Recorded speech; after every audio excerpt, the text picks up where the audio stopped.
Free Tip Tuesday on Tuesday. A lot of carbs will have these little brass seats in.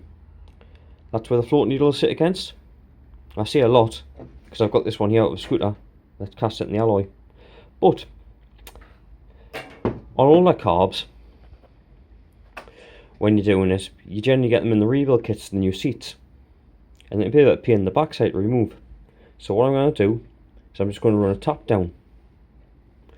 I've already done this one once because I'm doing this one-handed. So I'm going to tap down, get a grip on it with a tap. And I know this is going to come out with a tap because I've already had it out once, but you usually use a bolt because the tap just wants to snap.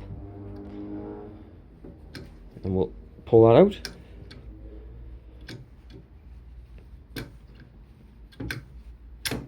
There we go. And she's out. All we need to do now is just take your airline, blow out all the airways, all the fuel ways.